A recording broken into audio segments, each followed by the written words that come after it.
Hey guys, how you doing? Welcome back down to the workshop. Hope you're well, hope you're having a good weekend. So yeah, we're moving on with this pole arm build. So we've got quite a bit of it done now. We've got to this stage. So we have our stab safe tip, nice and secure. We have this paint job on it. We've still got a little bit to do. We've got some varnishing to do. Yeah, she's just about ready. So we'll get the varnish done, and then we've just got the tassel to put onto the end. But yeah, I'm going to show you in this video how we get to this stage. So it'll be working on the shaft itself, doing all the detailing for that, and then a bit of the painting. I won't put the varnishing on because you've seen me do that in other videos, and it's literally, we use this stuff for the varnishing, which is the Itaflex Special Primer. But yeah, if you're new here, please hit the subscribe button and the bell and the notifications. You'll be alerted whenever I go live with new videos. And if you have any questions, put them in the comments below and we'll try and get to them as soon as we can. If you guys have any ideas about something you want me to build, like if you want something specific for me to build on stream, I will try and do that for you. So yeah, let's jump straight into the video, shall we? So carrying on from where we left off last time, I've chamfered the edges and I'm starting to sand these down. This is the murder spike on the back, so it's not going to be as sharp as the ones on the front. Just a little bit of hand sanding to smooth things down, make sure it's all nice and smooth.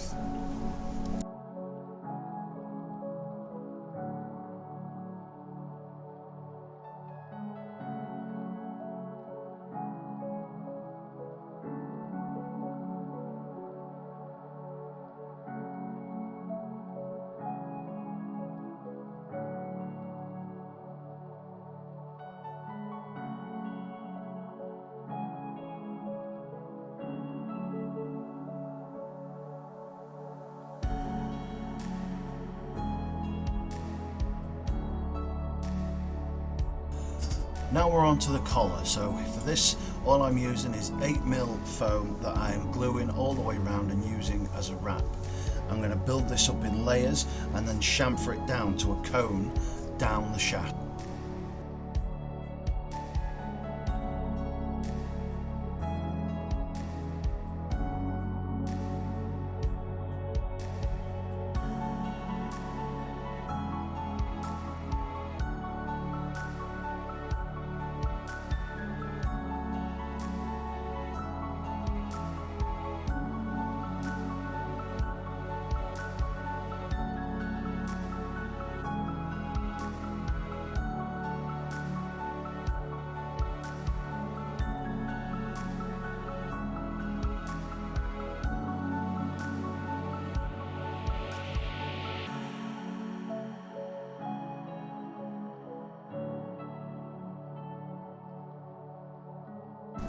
Once all the layers are built up, we can start chamfering it down.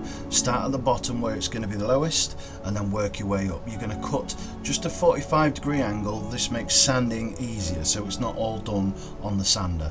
Just small cuts, nice and light, at a 45-degree angle, chamfered down.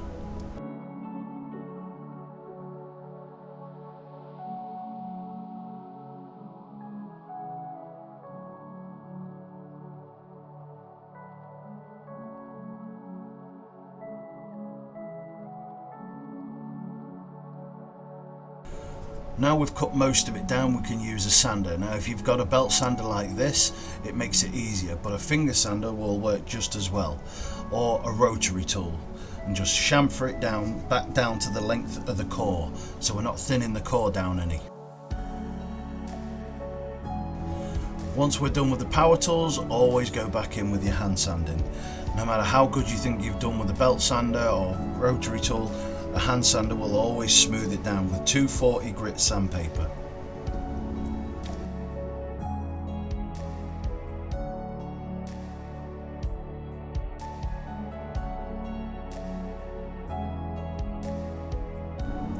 Once we're happy with the sanding that we've done, we start adding detail. Now the first strip I've used 8mm foam and I've just wrapped it around a centimetre strip, and now I'm going to add a 5mm foam strip just underneath that to create a stepped effect.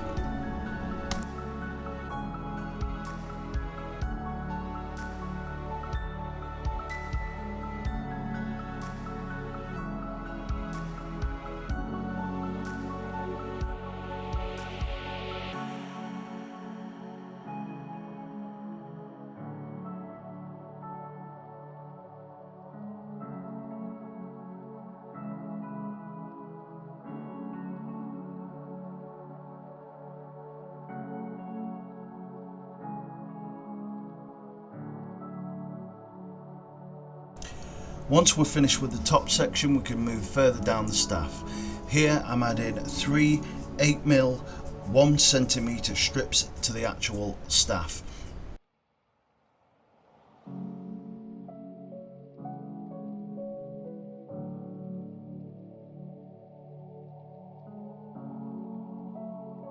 On these 3 bits of detail, the middle one is actually chamfered into a ridge in the middle. So cut 45-degree angles from the top and the bottom to meet in the middle, and then go round it with a rotary tool.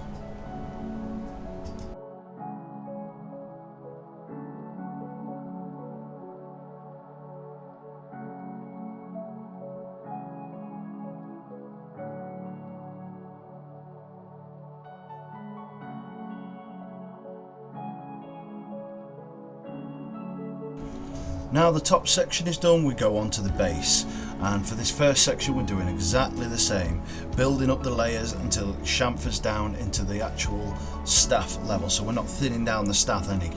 So we're adding multiple layers to the top, then we're going to chamfer it and then sand it just like we did before.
Our end spike that goes on the very pommel is made up of multiple layers of 8mm foam, cut into a circle and then chamfered down to a dull point. We need a dull point because this is going to be the point that the staff is stood up on all the time when it's at rest and not being used. So once you've got a nice dull shape, then you rotary tool it, or you can use a belt sander, and it's ready to go.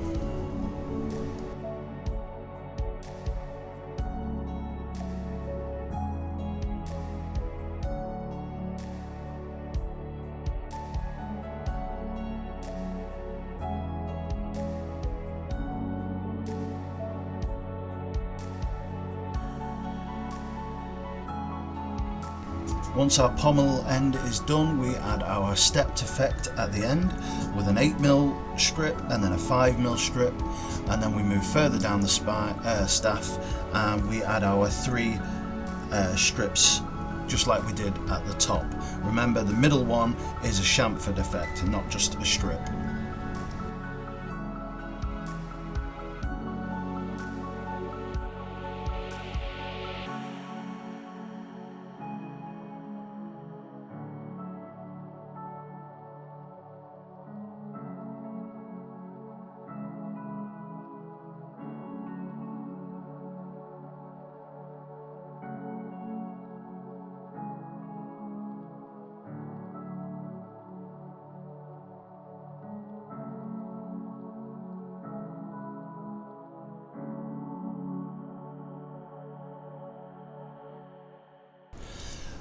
As you can see here, I've already black coated the halberd.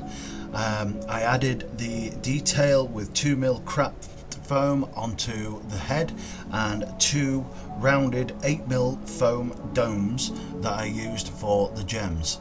The black coat was used after I had latexed and glue coated it. The coat is Flexi Paint black. Several coats were added just to make it nice and glossy, and here you can see me white coating using Flexi Paint white on the gems to brighten it up, ready for painting them.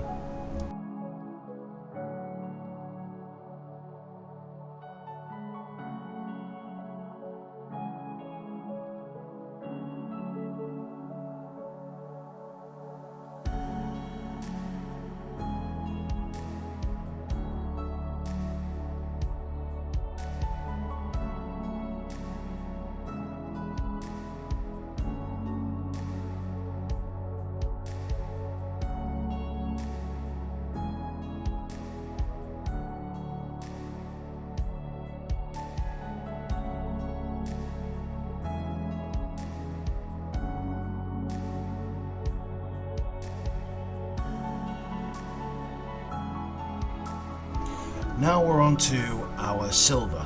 So any parts that need to look as though they're a steel effect, I do this in multiple stages. You've seen my YouTube video hopefully on how I make a steel effect. First I use Flexi Paint silver on all the parts I need to look like metal, and then we will go over it with Tamara Chrome on a dry brushing effect on a 45-degree angle. This will give us our steel effect.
Then we move on to our gold. Now the gold is done with Flexi Paint's metallic powders. You mix it with Flexi Paint clear and a tiny bit of water, make sure you keep mixing it, and then you just apply it as any other. Now this is done very lightly as you want some of the black to shine through.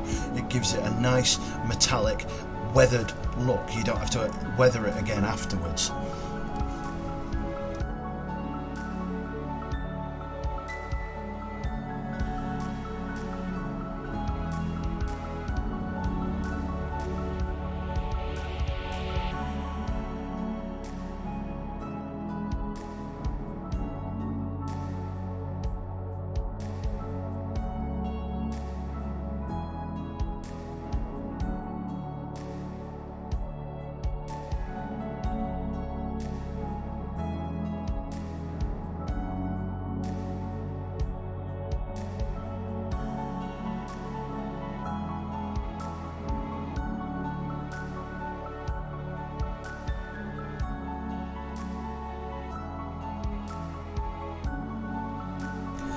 When you're applying the gold to a large section like this, try and keep all the direction of your brush strokes going the same way and do it nice and light and work it in. That way you get the brush strokes will actually work for you, as it looks like the gold's been worked. It's been sanded down with or filed down, and it gives the effect that it has actually been worked on.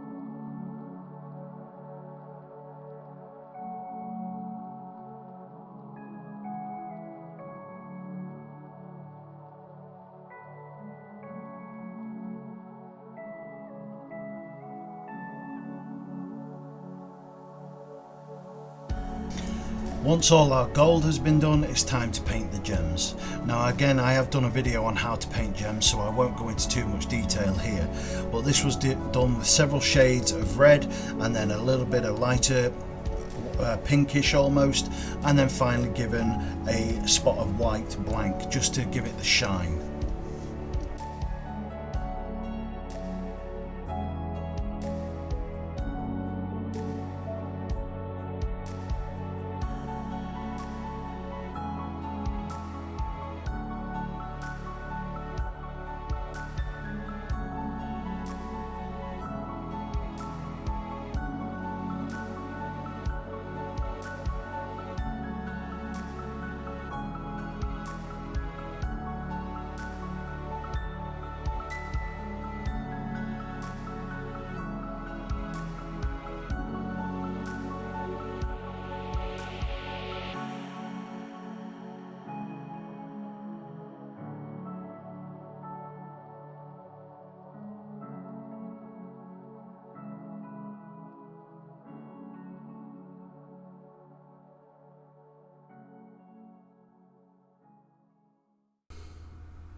Okay guys, that's it for this video.